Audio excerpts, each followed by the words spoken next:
Welcome back, everyone, to Your Purposeful Life podcast. I'm your host, Adrian Starks, and it is here where we're helping you to shape your purpose your way. Today, we have a special guest on, and his name is Julian Hays II. Julian, welcome to our podcast and community, my friend. How's it going, Adrian? It is. Thank you so much for having me on. I'm looking forward to this, and I think one of the previous episodes said you kind of had like a superhero name. I agree. That sounds like a superhero name. Well, thank you so much, and thank you for listening to the episodes. I have to think about that for a second. I got to do something with that because people keep saying that. That's wow. Okay. All right. So speaking of superhero, let's talk about what you're doing for people and helping save lives, literally. So we're going to get into your bio here a little bit. But for our listeners today, Julian Hays II, he's an author, an executive health and performance advisor, and the founder of Executive Health and an atelier. I think that's how you pronounce it, right? Is that how you say it? There you go. Little French, yeah, atelier. Yeah, Atelier. I could. Somebody gave me that name, so I didn't come up with it. Somebody said, "Hey, you're an atelier," and I was like, "What? What?" So I had to practice it. So I went to Google Translate because and so I was like atelier, and then I kept practicing it before I felt comfortable to write it anywhere. I had to go to Google, and I was like, let me Google this and how to pronounce this, make sure I do it right. We're going to get back to you here, Julian, but for our members today and our listeners, make sure you go to our yourpurposeful.life website, and it is there where you can listen to the most recent episodes. Scroll down that page, join our YPL community. We got a lot of great things coming out, weekly episodes, and also to join our YouTube channel, Your Purposeful Life with Adrian Starks. Subscribe and hit that notification bell with the purpose, because it's there where I'm putting all the full videos, y'all. I'm not putting them anywhere else. I'll put snippets here and there, but you get the full videos and you get to comment in real time with me and even the guests. So go join that YouTube channel. Back to our guest of the hour, Julian Hays II. I just told you a little bit about him here. There's so much he's packing with what he's doing. So Julian Hays here has done a lot with helping people with their health. And he has a phrase that I really love.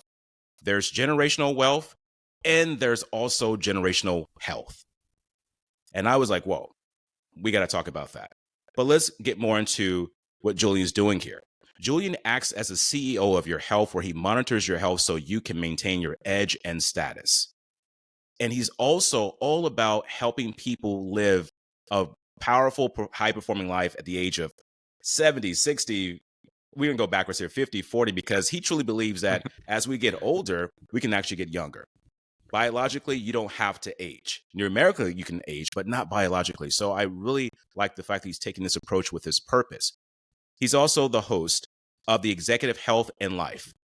Lastly, he's written 300 plus articles, with the majority published in the world's largest publications, such as, get this everybody, Inc., Entrepreneur, Success, and many more. Now, if that doesn't say much about his credibility, I don't know what does. This is why Julian's on the show today. Julian, welcome, my friend. Appreciate it, man. Appreciate it, and it's a blessing to have the opportunity to do those things, and it's a blessing to be here. Well, it's a blessing to have you here, and I love to talk about the person behind what they do. So we're going to get right into this here. Obviously, you're very well established and you're highly successful in helping people with their health and personal lives. But I like to know about what I call the human mess, or the human journey, and how things came to be and how this purpose that you're doing now came out of it. As I was doing a little bit of reading about you, you did have a purpose before this, and that was to become a doctor, an ophthalmologist. And you found yourself in school and in New York and doing some things. What happened, Julian, that caused you to kind of shift gears here a bit and just say, wait a minute, I want to go this route instead? Yeah, so I'm from Nashville, Tennessee, and I was in New York for medical school. So that's two totally different regions in the U.S., right? And so I wasn't really used to the city. So I had an initiation process, to put it lightly. Now I think I fancy myself a city boy now, a hybrid now. But back to that question though, is that when you're in New York City and you're going to cafes, you're going to lounges, you're not going to class a lot because you're just watching videos online at 2 and 3x so you can have more fun in the city. You meet a lot of people, and everybody has big dreams. Apparently, everybody's writing the next great novel. They're going to be the next Denzel. They're going to write. They're getting on Broadway. They're doing all these big dreams and everything. And I was like, man, I want that. I want to feel that. Because for me, I'm like, yeah, it's medical school. It's cool. You get a white coat. It's a it's a guarantee of a certain amount of money, most likely. Mm-hmm. It's prestige, and everyone's supporting me with this because I'm first generation. So I have the backing of everyone. I'm the golden child. I can do no wrong at this point.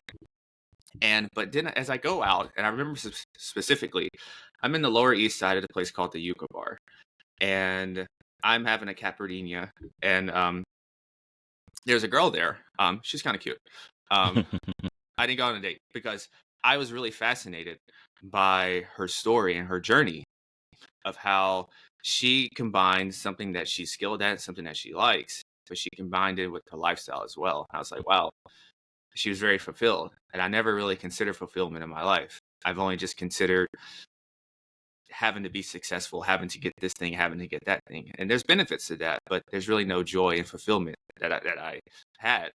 And so I go to my anatomy exam, and I'm sitting there. It's like a 3-hour test. And I got a protein shake and everything. I'm that guy shaking the protein up because, at that time we got to worry about gains, right?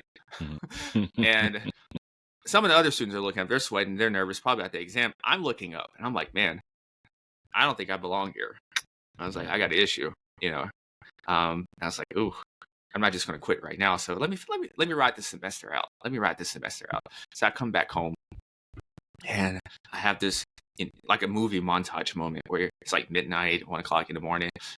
I go upstairs, I look out the window, I just put my hands on my waist, and I'm like, yeah, I'm not going back. I don't know what I'm going to do, but I'm not going to go back. I'm going to do something, something related with health. And so I said that, and then I want everyone to be excited because I think I found my purpose and my passion, or at least I'm starting to progress more toward it. And the only thing I get is doubt and fear from people because like, what are you doing? Entrepreneur? What? That's a folktale in my side of the thing. You go get a job for security and comfort, and then that's a good life, not this risk stuff. So, so I do that, and I start personal training at a gym. I'm getting paid peanuts. I end up working at a call center, so I'm getting yelled at during political surveys. So, from a year's time, I was a medical student, living the life in New York, to now paying peanuts at the gym and at a call center, getting cussed out about political surveys. And people are questioning me, like, what are you doing and everything? So you do this for a while, and you really grow in this time. You really grow in this time, and you really learn about yourself.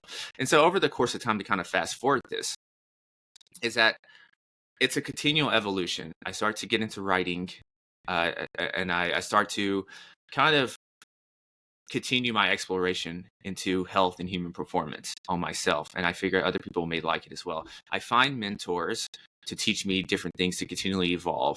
And then at some point, I talk to people, sometimes during my podcast and everything, and I learn like, oh, I think there's a need, and I think this will be a valuable service. I think it may take a little time. I might be a little early, like some of the cryptos out there. I might be a little early, but maybe about 2025, 2026. I think this is the wave. This is the way the future is going. And so that's kind of what I think about with health right now. And so presently now, I'm in the health space, but it's, I'm leveraging technology. I'm leveraging so many different unique tests and modalities that's concerning aging and longevity and performance. And so it's been a journey, but it's ultimately feeding curiosity. And that's been the ethos of who I am as a person, is curiosity, and just letting that guide me. Wow, what a story. I just had a deja vu moment when you mentioned the call center, because you and I share something in common. I worked in a call center. Mm-hmm. I did that for about 8 years. And you find yourself, you're like, what is happening here? But then you grow beyond that environment. I love what you talked about, how you found yourself in a different transition. You had that moment of epiphany. You're like, what do I really want to do? Mm-hmm. I think that's where the purpose of our lives comes from, is this, not just finding it, but deciding what we want it to be. And that's impressive. Now you find yourself moving into this health industry now. What caused you, or what attracted you about optimal health? This idea of living longer. Mm-hmm. Yeah, a little bit of a kind of a rebel. So I didn't like when people say, Julian, you're not going to be in this great shape when you get past 30, and you're not going to be looking like this when you pass 30. And I was like, I've heard that. I was like, oh man, I wish you didn't say that, because, and so I just, in my head, I'm kind of competitive. And so in my head, I got this on there. Right. And so I'm thinking about that. And I'm like, that doesn't make sense. Also, it doesn't make sense. The average life expectancy is in the 70s right now. It's going down a little bit. I have an uncle who's almost 100.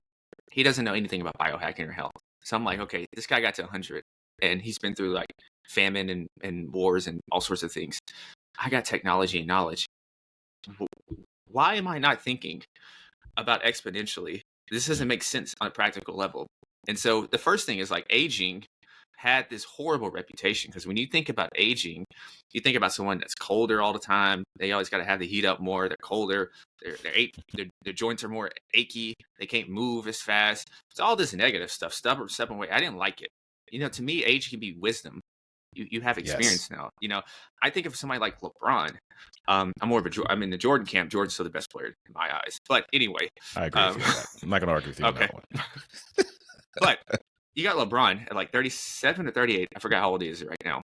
Yeah, I don't know how old he is. He's probably top 5 in the NBA still right now. And probably top 2 or 3 when he really wants to turn it on. And he shouldn't be doing that, quote unquote, because he's getting older. But what he has now is wisdom. He has, and then he's leveraging also technology, because the world is continually evolving. And so to me, it made no sense to not, my curiosity just had to drive me here. I needed something that was more of a challenge. I got bored also a little bit with just the weight loss, 90-day weight loss programs and everything.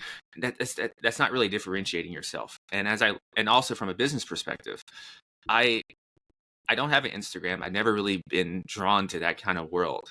And another factor, it's a multitude of factors, is so my father was sick, and then my grandfather was sick. And so I started to notice a pattern that certain illnesses and morbid illnesses ran on my side of the family, whereas other families, they didn't have those things, but they had other things that ran along there. So that got me involved in the world of genetics and epigenetics. And one thing led to another. You start talking to different scientists, you learn about different ways that we age, and you're like, oh, okay, so I can piece these things together. You have a lot of scientists. They're not really people. No offense to them, but they're not really the best people. So I'm like in the middle. I can be a bro, but I can also be a scientist. So I can take all these things and create my own unique thing. And plus, I love superheroes, and so I always wanted to feel like a superhero. So I'm like Batman in my head. I think like Batman. Batman is he's just a man, but he has all these different gadgets and tools and technology. And that's kind of the way I look at health right now, is that we can be our very own Batman. Wow. That's be your nickname, Julian Batman Hays II. I can see that. That's awesome.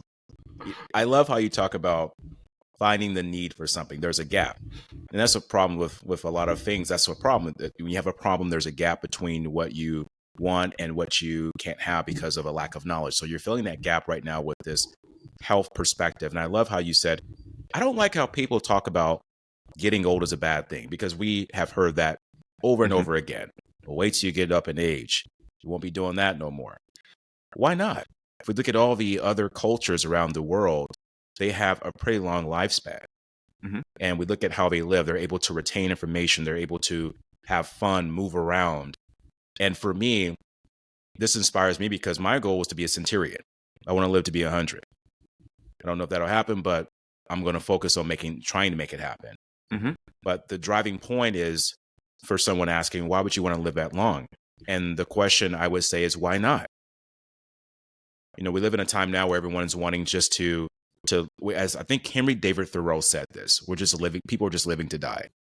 Living in quiet desperation, right? And that's what a lot of people are doing right now, living in quiet desperation. But now you're focusing on something that's very different, Julian, which is the optimal health, which I love. What is the most overlooked aspect that you believe of achieving optimal health for people out there? I know we hear this word a lot, but it's It's really your mindset. Okay. It's really your mindset. I know that's not the most sexiest of answers, but I've seen it so many times where you have all these different, you have these wearables now, you have these peptides, you have these different vitamins and supplements, nootropics, and all these things. And sometimes people want a limitless pill.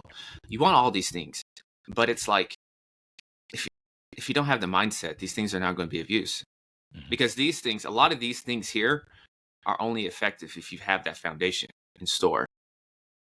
And so they're putting the cart before the wheel, or I forgot that saying. The putting cart before the horse. Yeah, the cart before the horse. Yeah, they're putting the cart before the horse with that.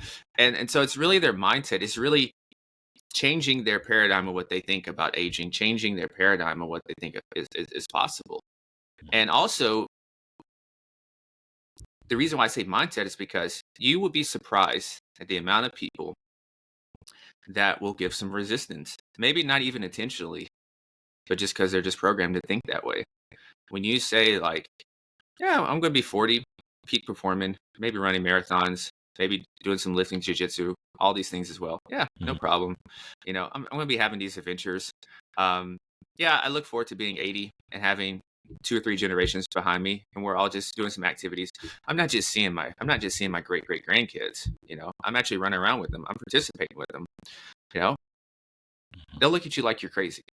And I experienced this when I first started this whole journey back when I first left school, is that you had to learn, sometimes you got to move in silence, or you have to be very mindful about who you share certain things with, because they're just not ready to receive it.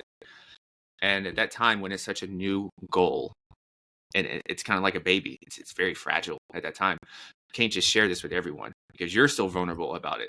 And so that's what I learned. I had a lot of doubt placed on me that I had to work through. It was from other people's fears that were placed on me. And so that's why I say with this aging thing is think about your mindset first, to really think about, what does optimal health look like to me? What does that feel like? How do I look? If I'm in my most optimal self, how am I dressing? How am I moving? How's my skin look? Who am I with? What activities am I doing? Really paint this picture, because there's going to be days, just like in business or life or relationships, where it's going to be crappy. You're not going to want to do things. You're going to want to revert back to other things. But if you got this picture in your head, that's going to help you, because okay, I'm enduring right now because I have this thing that I'm working toward. I have this image that I'm living in my head right now. And so that's why, before you get involved in any of the others, the tactical stuff, I say start with your mind. Start with the mind first. And you're right. The mindset is sort of a buzzword that people use a lot, but it's actually a very effective word, because we can't do anything without the mind. And that's where you're really driving this home for us today, is that if you want optimal health, you have to really paint the picture first and ask the question, what is the blueprint for you? Yeah. And another thing is, I don't know if people are to the law of attraction and the quantum world and all of that, but a lot of times if you find yourself, you think about a certain thing, you get really definite in that, it's amazing how those things kind of show up in your life. Absolutely. For example, I was doing just some piecemeal research on epigenetics and learning about this. And then all of a sudden I came across a gentleman who had a whole curriculum set up to learn about it. So I could just easily learn how to read genetic reports and provide it for people. I was just thinking about this, and over time it came. Now, to certain kind of people, this sounds a little cuckoo, but I've seen it too many times though, where you visualize a certain thing over and over, and that thing comes to fruition. Wow. Let's talk about epigenetics, because you brought that word up a couple of times now for the audience, because I'm pretty sure there's going to be some people saying, what is that? And epigenetics is one of those newer terms that is surfacing more and more now. It's been around for a while, but I think there's becoming more of an understanding for a lot of people in the health world. The first time I heard about it was through Dr. Joe Dispenza in one of his books. I think it was called Breaking the Habit of Being Yourself. And there was another one called Being Superhuman or Being Uncommon, something of that sort. Yeah. I may be off on that title, but I got kind of close. So he talked about epigenetics and that. So what is exactly epigenetics? Yeah. And how does this play a role in optimal health, possibly? Yeah. So epigenetics, when you hear the word epi, that means above. Genetics is the genes. So put those two together. This is above the gene. So the genes that we have are firm, they're set, they're not going to change. But the way those genes are going to be expressed, that is the key. That is what can be modified by the way we live. A couple examples that I can share here is that you have the hardware and the software. Okay. That software is going to input into the hardware. The quality of that software is determining the quality of that hardware. So translate this to us humans, quality of food that we eat, the type of food that we eat, the way that we exercise, the air that we breathe, the relationships that we have, the fulfillment in work that we have, all these different things that we do on a daily basis and interact with the environment. It's a dynamic force that's communicating with us on a cellular level on genes to turn on, turn off, express, and not express. You know, I love the queen bee story. So why does a queen bee become a queen bee? And you have all these worker bees. At the very beginning, they're fed all royal jelly, but at some point, everyone's cut off except the one, and they're continually fed that royal jelly, and that is how the queen bee becomes the queen bee, and everyone else is just the worker bees. Is that royal jelly? So that's why you see identical twins that should have the same set of genes, but one eats maybe a little too much processed foods, doesn't maybe smokes. Maybe doesn't take care of the body a lot. The other one takes care of the body a lot. And they're going to have totally different outcomes, even though they have similar genes. And so now how you can think about that is that our genes are nothing. We're not our genes. Our genes are not our destiny. I hear in my family a lot. I got big bone genes. I got big bone genes. We run heavy in this family, things like that. Right. Yeah. And so, and our genes are not our destiny. Our genes are clues to who we are, where we came from in the past, but not who we could be in the future. Because this moment right now is really just a collection of events from the past. But the future is still undetermined, unknown, that can be created by what we do in this environment right now. And that is the epigenetic component. And so to tie generational health with that is that a lot of times I'm not just eating for myself. Say when I get a wife, she's not just eating for herself, because what we do, how we eat, is going to determine and affect a couple generations after us in terms of their genes and their expressions. Oh. There was a Dutch famine back in 30s or 40s. I always forget the year. And 2 to 3 generations later, they have higher propensities for certain ailments because of that event in the Dutch famine. So that's why, it's, what we do may seem insignificant a lot of times, but if you think about it, you really get grand out there. There's a lot of people who can be benefited by us taking, proactive, empowering actions today. We can change the course of time, literally, with people that come after us. Wow. The idea of the genes themselves being expressed or even influenced by what we eat, our environment, how we associate is absolutely powerful. And you're right. For a lot of people, it may seem a bit on the higher end of woo-woo because they don't understand it or they haven't been taught that. We've been taught, like you said, everything is pretty much set in stone, and that is so not true. So with this optimal health perspective is that at any point in our lives, we can actually shift how much longer we can live and how we live through that process by the idea of looking at our bodies and internally certain ways, which brings me to what you're doing with executives now. So let's go into how you're helping with this generational health. And I love that phrase, by the way, because we talk about generational wealth a lot. And here's a problem with money and people making money out here in the world and doing great things. Money is just, it's currency. If you drive it back, it's energy. The problem is that money's become more of our master and not our servant. And so we're putting all this effort on money itself and we're not taking care of ourselves. And so when you rephrase it and you say generational health, we're investing back into ourselves and into our future for our generations to come. What do you think right now the future of health looks like for people that are interested in working with you and learning more about this? What does it look like for the future? Because right now we see everything on TV. We see people that on the outside, they're not talking much about the inside. We have pharmaceutical companies, we have supplement companies. They're all going at it. It's like this big industry of who's better, who can do what. Mm-hmm. What does the future look like for us? Yeah, it's a a lot of the things that I have access to now and that I use with people and even on myself sometimes, they're not available to a lot of the people in the general public. And there's a lot of red tape. And you're competing with, like you said, the pharmaceutical industries. You're competing with insurance companies. You're competing with a lot of people that don't want certain things to be there. So I think a big picture down the road, I see the world I see a lot of these things becoming more commercially available. Because with any sort of technology, the first adopters, it's always much more. And then over time, it becomes more of a mass market, readily available to everyone. It's kind of like the iPhones and all that thing at the very, very beginning of time, and computers. And so I think it's precision, and that's the word I use, is precision. Really tuning in to each person's unique makeup, even in the medical system.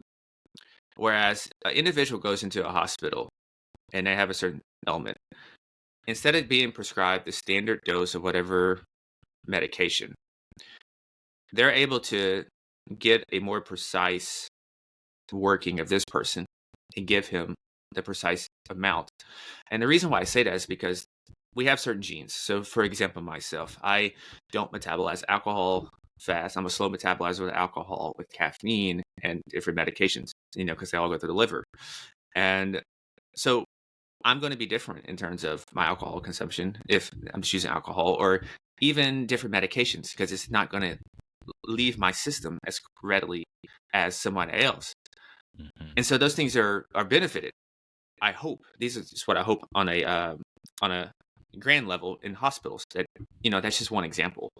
I hope people can also really learn their bodies more. We have all this. We have the phones now. We have the Apple Watches, and they give you basic vitals. And for example, the wearable I have on right now, I got sick maybe a year ago, and a couple of days beforehand, my heart rate was up a little more, my respiratory rate was up a little more, and my HRV was down more than it typically is. And I was like, oh, that's weird. The next day it was the same thing. I was like, oh, okay, I think I'm coming down with something. And so I had pretty much 72 to 96 hours head start to get ahead of my illness. So therefore, when it came, my time down was dramatically cut short because I took preventative measures. Mm-hmm. And that's the hope I have for the world. That's, when you say optimal health, it's a big part of it is resiliency. It's not shying away, never expecting to get sick, never expecting to get any cuts and bruises. Okay. It's about how quick can you bounce back? How quick can you get back on the playing field? And that's when you take that's when you take a more preventative approach than a reactive approach. We live in a very reactive society now. A lot of times we don't take action until we actually feel the problem. It's not beforehand. It's oh, I feel this thing. Okay, now I should do something about it. Well, let's get it beforehand, and so you never even have to think about it. One of the best ways to know if you're doing things really right is that you very rarely have any issues. Like it's almost boring. Like it's cold season. Okay, cool. Cool. I mean, you get a little sniffle there. It goes away in like a day or two, right? Yeah. It's not like it keeps me down for 10 days, right? Yeah. And so it's those little small moments, so to sum that whole thing up, I hope the world embraces and becomes much more preventative instead of reactive. And also in terms of a mainstream, I think in funding with research and everything, I think if the medical societies and everything, they start to recognize aging as a disease, then you can get more funding and everything. Because right now it's not recognized as a disease to my understanding. Oh, aging as a disease. Yeah. So if you recognize aging as a disease, then that changes the whole thing. Huh. You can get more funding, you get more initiatives and all that. Because there's a lot of things in the works. But yeah, there's a lot of things in the works right now. But there's no money to be made in it. So a lot of the bigger entities are not going to work into it. Like there's these cool molecules called peptides, but the pharmaceutical companies cannot really take these things and massively distribute them. So, they're a competitor, and that's why you have to say, you have all these crazy labels like not intended for human consumption and all that stuff that scares people off, right? Mm-hmm. I mean, which you do in that kind of stuff. You got to really know the compound and lab with that, or where you're getting it from, right? I will say in that instance, but those are just some of the things. But yeah, it's mainly preventative over reactive, and probably to help the world recognize that aging is a disease and to give aging a rebrand. Interesting. Aging, that's a phrase of the show right there. Giving aging a rebrand. I think that's the wave of the future right now. I love that. You should use that as a tagline, man, because that is powerful. That hit me right there. So speaking of aging and lifespans, I know that you work with a particular type of group of people in businesses that are in high stressed environments. I mean, we're talking chronic stress is going on around the clock, and you're helping them to learn how to manage their health by using these types of new technologies that you have just been talking about. But for the people listening today from any walk of life, but if you are an executive, if you are a CEO, if you are a person that's in a very high stressed environment and you're running a lot of things at once, I'm going to put Julian's information in the show notes of this podcast, the links of how to reach out to him. I would love for you to find out more about what he's doing and even get a chance to talk to him if you can. But for now, what are a few steps we all can take to improve our health span and lifespan on this planet? Yeah, most of the stuff that I use is actually available for the general public. Okay. Yeah, most of it is available for the general public. Now, I probably the benefit I provide is that it's all in-house. So it's like a concierge service. So I have it all, and I can just order it all and take care of it all. Now, one of the first things you can do is to go get your blood work. Just go get your numbers right now. Even if you're healthy, you're super healthy right now. And the reason why I say that is because then you're going to know your baseline of where you were at this point in time. So you have something to keep track of. And, one of the things is interesting I say that is because, men in particular, is that, there's a fertility crisis. And I just had a conversation with the lady. That's why it's off the top of my head. That's still the cute lady that you were talking to earlier? Is that the cute one you were talking to? No, the cute lady. No, the cute lady 10 years ago. I think she was, what was she? She was, I don't remember what her job was. I was just so enamored with like, I had to throw that in there, man. I just messing with you. I had to throw that. I was like, wait, is that the cute lady you were talking about earlier? Okay. Yeah. Sorry about that. Let's get back to this here. So the person that you were talking to about the fertility. Yeah, it was Dr. Shauna Swan. I just interviewed her a few episodes ago. But anyway, men's testosterone levels and their quality of sperm is like half right now of what generations were, previous generations, like our grandfathers and stuff. Whoa, why is that? Yeah. What is going on? It's still to be determined, but a lot of things like in the environment, like different plastics now, phthalates, and a bunch of other stuff, right? And I was like, whoa. Because a lot of times, I know this is kind of a side tangent. A lot of times when you hear fertility, you think it's just women.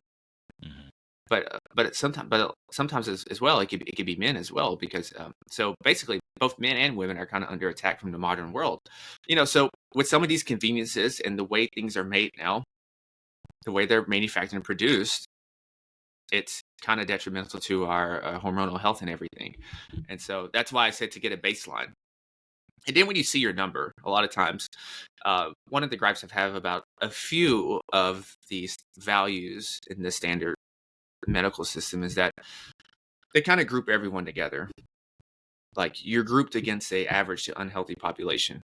So not necessarily an optimal. So like what's optimal testosterone? Not just what's average. What's optimal, insulin, glucose, and A1C, not just what's average or standard.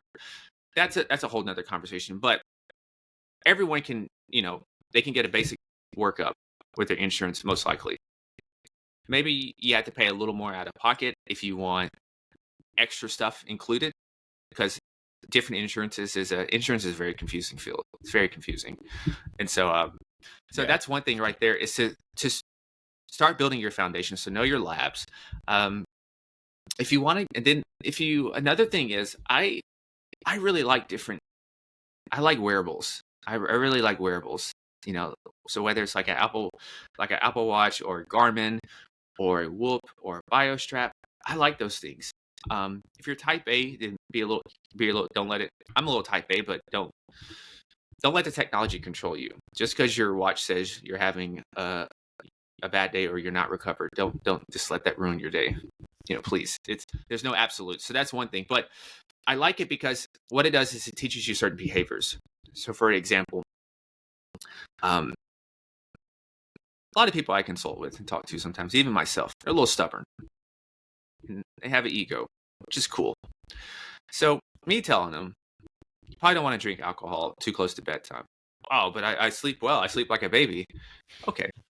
And so you get your wearable out, and you can see the breakdown of sleep.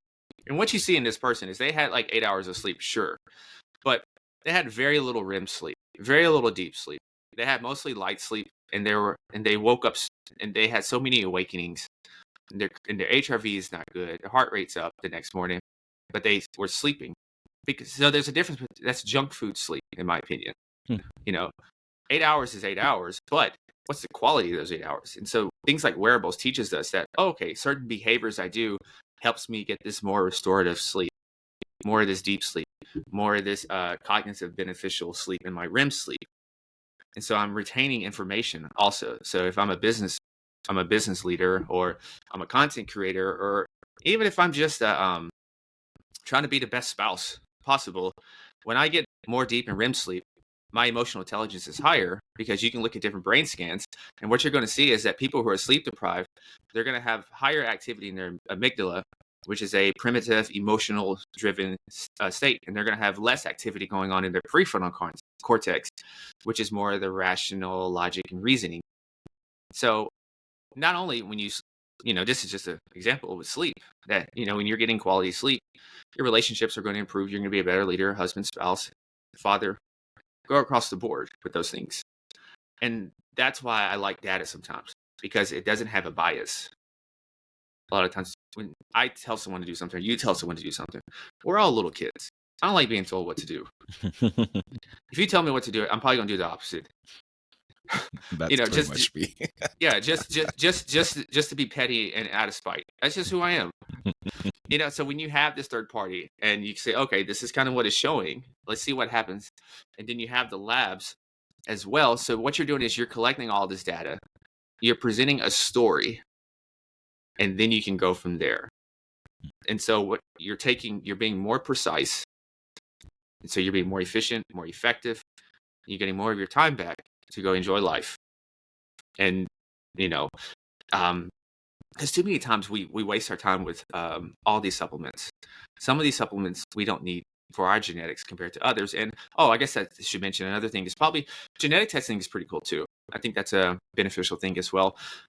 There's different companies out there. I don't like to I don't name companies just because I like to stay neutral. Yeah. And I don't use any of them. I use a more private one.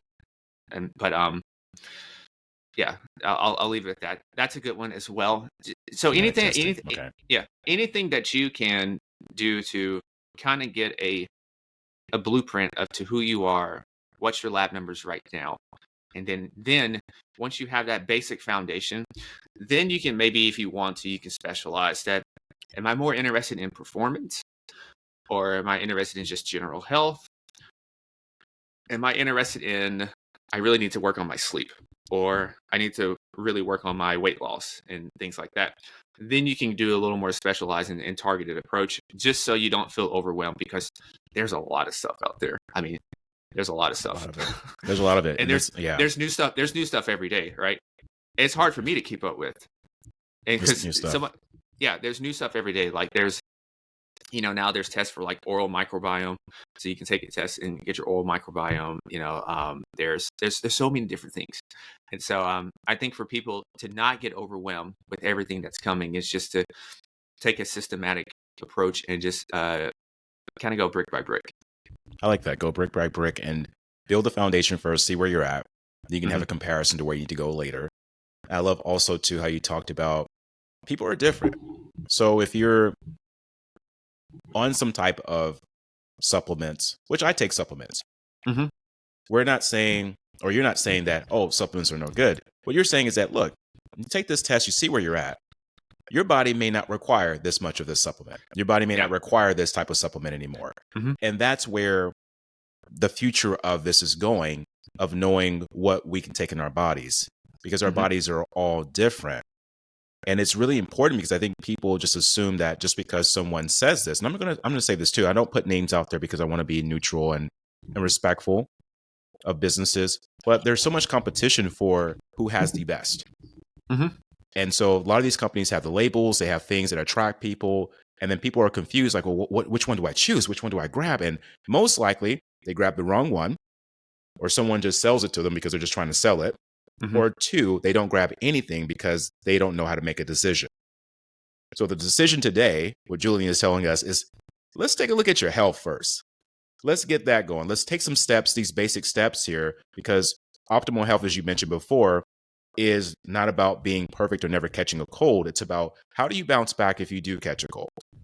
Like right now, I'm not concerned about colds or anything else going on because I trust my body. But at the same time, I understand my body is not perfect. So you have inspired me today to go get a damn blood test done to see where I'm at, because I haven't done that in a while. So I want to do that. So thank you for that information. Let's get into now the performance piece of this. So we're in this perspective of taking care of ourselves, creating generational health for our people out here that are like you and I, type A personalities. We're all about, all right, let's do this. Action. What's the result? What's going to happen? So what's the success paradox? And how does this affect our health and relationships? Let's talk about that a little bit. What's that about? Yeah. So, a lot of times people can say, man, I can't believe how does this guy out of shape? And he's so smart and he's so capable. Like, how does he struggle with like his health or his weight or something? And a lot of times people will like to say, there's two different types of people. First of all, let's say there's people that are couch potatoes. They need to get motivated to just get some activity in. So I usually don't run across those people that much. I have friends who do. They're very good at that. I don't usually do that. Usually my people, and what I'm talking about here, these people is unintentionally neglected. Because when you think about success could be more monetary success, it can be more business success. It's more responsibilities. So as you continually go up more and more in the ladder, quote unquote, inside corporate or with your business, you have more responsibilities now. You're in more demand now. You still have a personal life a lot of times that's demanding of you as well, that you still want to attend to. So if you think about all these things that has your attention right now, what unintentionally gets left off is your very own personal well-being. Because a lot of times these people are very giving, they're very benevolent, serving individuals, and also nobody really wants to go back to the ramen noodle stage. You don't want a shoulder steak after having a nice ribeye. You just don't want to do that. I ate a lot of shoulder steak in college. It is not. But so I don't even know what I was eating in college. Yeah. Shoulder steak. Those little Starkist tuna packets. And so I can't look at tuna packets and chicken. That I remember. Yeah. I can't. The Roman noodles. Yeah. I can't eat chicken. I really can't eat chicken breast still right now. I'm just. But anyway, we have that. So you have these people where they don't want to go back to day one because it was painful in day one. So there's pressure there.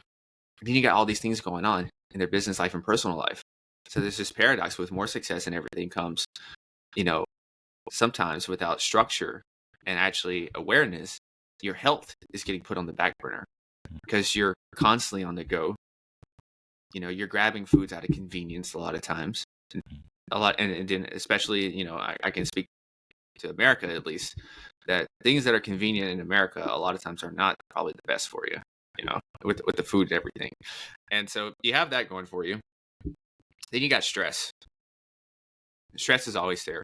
Stress is a good thing, but a lot of times for these people, it's not mitigated. It's not under control. So stress is running wild. There's no way to take care of that. So you have all of these things in the background that is affecting these people. So it's not even just a mental issue. It's not even a physical issue. It's an emotional issue as well. And sometimes it's even a spiritual issue as well as too, because sometimes these people, they just wanted to get the bag. They just wanted to get the money however possible. And so there's no purpose or joy in there. And so once they get that amount of money that they wanted, they're like, this is it. This doesn't feel like what I wanted it to feel like. So you have all these different things. And so that's why another thing to keep in mind is that it's a system. We have to look at our health as a system. Optimal health is inside out, kind of as we talked about already, but look at this all as a giant ecosystem that's all connected to each other. For me personally, the physical end was always 10 out of 10, always good for me a lot of times. But what I neglected a lot of the mental and the emotional components as well. And you can only run away from things so long until they come back and get you. And the more you avoid it, the more you kind of don't take care of it, the bigger problem that it becomes. And that's what a lot of these guys, and with a lot of people, a lot of times is that once I make the money, once I get this position, and move up, I'm going to start working out more. I'll go get a trainer then. I'll start working out when I get more money, right? And so these people realize that it's like a paradox. I spent a decade working my butt off. My business is finally where it's needed. I can hire people and everything. It's 10 years in. But now my health is not that good. Man, I'm pre-diabetic, or like I just don't have the energy I once have. I use the word edge. A lot of people say, I don't have my edge. And so, and now that money that they work so hard for, they're actually paying it back to try to get the health back, So, so that's kind of the thing to keep in mind is that, to really treat your health and run your body like a business. And what you'll see is that when you're healthier, you're thinking sharper, you're actually more efficient in your business and your company. And so it's going to pay off. It just seems like I don't have time to go for this 45-minute run. I need to, make more calls or something. What's the quality of those calls? What's the quality of the writing that you're going to do during this 45 minutes? Whereas if I went to go run and then come back and attack this project, I'm going to be thinking a lot clearer, because I probably have run some stress off, or run some demons, whatever you want to call it. I'm more of the fighter, so a lot of times I'm fighting demons or something when I'm out there. Some people find like joy and it's all sunshine and butterflies when they're working out. I'm not really that type. Yeah. And so, you come at us when we're working out, you get a whole different person. Yeah, you get a whole different person, absolutely. And so, so those things is really to think of your company legitimately like a Fortune 500. Think of your body like a Fortune 500 company, and really approach it that way. Some of the tips to help with that is like in a company, a lot of times you see them delegate. So how can you delegate to help improve your health? And for certain people, breakfast is usually pretty good because they're in control of that day. But it's the middle portion of the day where sometimes you have unexpected calls, or you have calls back to back, and you're just grabbing something for some quick energy. So maybe use one of these meal delivery services in your city. Probably check with your cities first, then using ones that are more national, because I don't know about like meal delivery services that ship everywhere in the US and all of that, and I don't know about the quality. I rather support local first and foremost, but if you have to, you can try one of Local's those. Good. Yeah, that's just me. Try the local ones first. Support local businesses. But anyway, maybe you get meal delivery Monday through Friday, because and then therefore you're going to have this meal that's going to keep you on track. You can eat it quickly or whatever, take 30 minutes or whatever. You're still on track, and then you can get back to it instead of having to just grab some junk and then deter your goals away, or have a sugar crash later on in the day. So it's little things like that of what can I do to keep myself on the straight and narrow while going with this, because a lot of times there's a fight between fitness and health and my personal life and business life, and we need to think about how can we synergistically have these two married together. I like that. What a great strategy and a great way of helping us to really turn this around when it comes to inside out, because success, like you said, it's a paradox with it. And a lot of people are chasing it. I saw this, just reminded me, years ago, I saw this gentleman walking down the sidewalk in Seattle. That's where I'm from. And he had this shirt on called and on this shirt, it said chasing success. And I thought about it for a second. I'm like, is that really what you want to do? Yeah. Chase it, pursue it, because that's what gets us in trouble. Yeah. That constant need to try to catch up with something. Yeah. And I don't know, I've been reading some of the woo-woo books lately and things like that. And if you're always books are good. Yeah. If you're always chasing something, it seems like what you're indicating to the universe is that you like something. If you're always chasing it, because that's the feeling that you're always going to get is chasing it. Whereas maybe attracting it instead. Yeah, maybe it's more like I'm going to live this already. Yeah. So like, because I think about this like from a weight perspective. You hear people say, I'm chasing these 20 pounds off, or I got to work these 20 pounds off, but they're always having friction and everything. So I'm like, what if you thought about this from the opposite? What if you thought about this? Let's say you're a person who's 20 pounds lighter right now. What does that person do on a daily basis? How does this person move? What does this person eat? How does he think? How does he schedule his day? What do they do? And think like that. So you go ahead and live as you're that person 20 pounds lighter, and then you're going to get that result.